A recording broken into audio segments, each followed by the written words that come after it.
Ang kwento ay nagsimula sa isang eksena sa paaralan kung saan biglang sumabog ang isang estudyante. Nagdulot ito ng takot at panggulo sa kanyang mga kaklase. Ang ganitong insidente ay hindi lamang isang aksidente, kundi isang malalim na pangyayari na nagiging sanhi ng iba pang emosyon at reaksyon.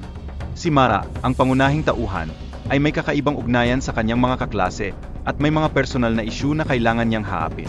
Sa kanyang paglalakbay, na ipapakita ang mga hidwaan at alalahanin na nag-ambag sa kanyang pag-unawa sa sarili at sa kanyang mundo. Sa gitna ng trahedya, ang mga karakter ay nag-uusap tungkol sa mga epekto ng pangyayari at kung paano ito nagbukas ng bagong pananaw sa kanilang mga buhay. Ang ganitong pag-usap ay nagiging mahalaga upang makabawi mula sa pagkakagulo at maunawaan ang mas malalim na mensahe ng kanilang karanasan. Ang pagkakaibigan nila, Mara at Tess, ay tunay na mahalaga sa kanyang emosyonal na paglalakbay. Sinasalamin nito ang suporta at pagkakaunawaan sa panahon ng krisis, na nagiging sandalan para kay Mara sa kanyang pagharap sa mga pagsubok. Dahil sa Covington Curse, nagdulot ito ng takot at pag-alala sa buong komunidad.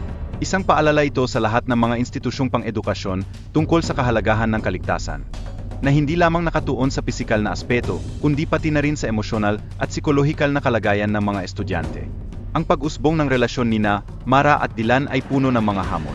Ang kanilang mga karanasan ay masalimuot at puno ng emosyon, na nagpapakita na kahit sa mga pagkakataong ito, may liwanag ng pag-asa sa kabila ng mga pagsubok na kanilang dinaanas.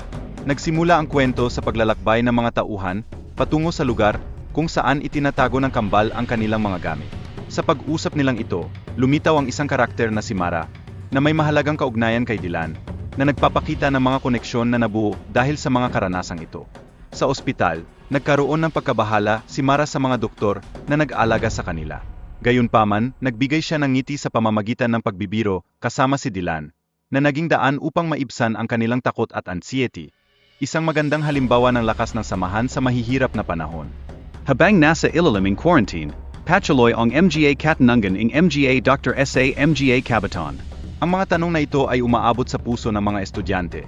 Nagdudulot ito ng takot at pangamba tungkol sa kanilang kaligtasan at kalusugan, na nagiging simbolo ng hindi tiyak na hinaharap. Sa kabila ng mga takot at pangamba, nagkaroon ng mga romantikong sandali sina Mara at Dylan. Ang kanilang relasyon ay tila isang usis sa gitna ng kaguluhan at takot, na nagbibigay ng pag-asa at saya na kinakailangan sa ganitong sitwasyon. Ang epekto ng blue pill sa mga bata ay nagsisilbing simbolo ng pag-asa at kasiyahan, ngunit nagdadala rin ng panganib.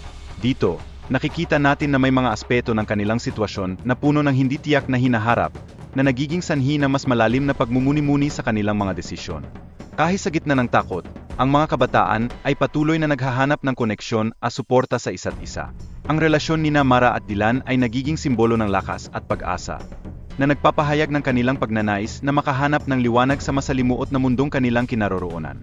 Ang pagkakaroon ng mga pagsabog sa paaralan ay nagsisilbing simbolo ng panganib na dala ng kanilang mga desisyon.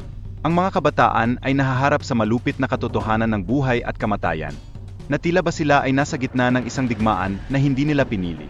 Si Ma ay nahihirapang makipag-ugnayan sa kanyang mga magulang, na nagiging sanhi ng hidwaan at hindi pagkakaintindihan sa kanilang pamilya. Ang kanyang mga pag-alala tungkol sa kanyang sitwasyon ay lumalala. Nagdudulot ito ng mas malalim na pagninilay sa kahalagahan ng komunikasyon sa loob ng pamilya.